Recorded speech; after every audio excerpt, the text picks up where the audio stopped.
Now recognizes the gentlelady from Washington, the chair of the full committee, for 5 minutes for her opening statement. Good morning, and thank you, Chairman Latta.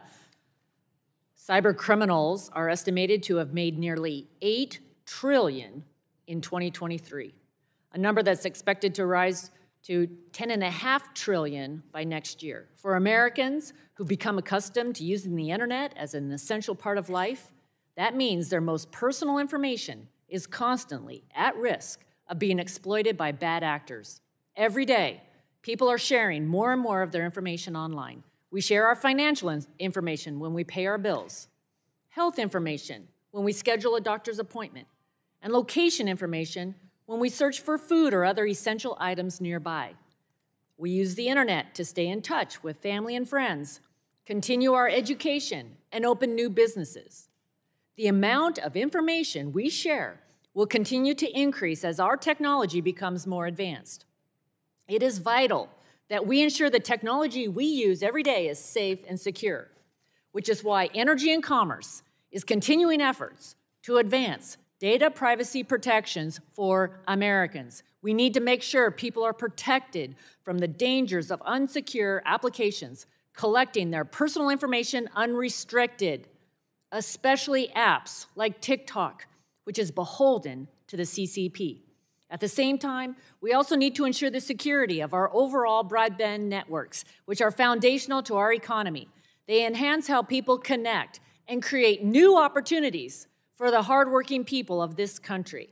As we become increasingly connected and more reliant on technology, this digital infrastructure that underpins our connection becomes a target for bad actors. From phishing scams designed to steal our personal information to ransomware attacks that extort money from people and businesses, the AI-generated threats, which are making it easier and easier for criminals to target Americans, the list of tools continues to grow, and the communications sector, in particular, has long been targeted. 2021 saw a 51% increase worldwide in the number of attacks on communications infrastructure. In the US alone, there are more than 2,200 cyber attacks on communications infrastructure every day, averaging nearly one attack every 39 seconds. The range of tools used by cyber criminals is extensive and growing.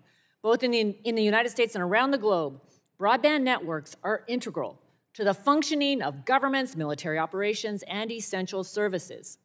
Foreign actors, particularly those from countries with a track record of state-sponsored cyber activities, are increasingly exploiting vulnerabilities in our infrastructure in order to carry out espionage, cyber attacks, and other activities that compromise our national security. That is why our efforts to remove equipment sourced from companies like Huawei and ZTE, which are China-owned and controlled by the CCP, are so important. In 2020, Congress passed the Secure and Trusted Communications Network Act to mitigate these vulnerabilities. The bill established a fund for broadband providers to replace communications network equipment that poses a national security threat. It is vital that Congress provides the $3 billion needed to fully fund this effort, and I'll continue to work with my colleagues to find a path forward. We cannot continue to allow China to access our networks or compromise our communications supply chains, especially with the increasing frequency and sophistication of these attacks. Addressing ongoing cyber threats will take an all-of-the-above approach rather than a one-size-fits-all, one that leverages the expertise of our federal agencies in their specific, unique sectors. At the same time, we must ensure industry is able to innovate and adapt to evolving threats, and that the government does not unnecessarily restrict industry with overly burdensome regulations that prevent it from responding swiftly to cyber threats. This is the best way to build on American technological and communications leadership, strengthen our national security, and win the future. I look forward to today's hearing, discussing how we will enhance our cybersecurity to protect the digital infrastructure that is vital for every aspect of our lives. Thank you to our witnesses for being here. Mr. Chairman, I yield back. Well, thank you very much.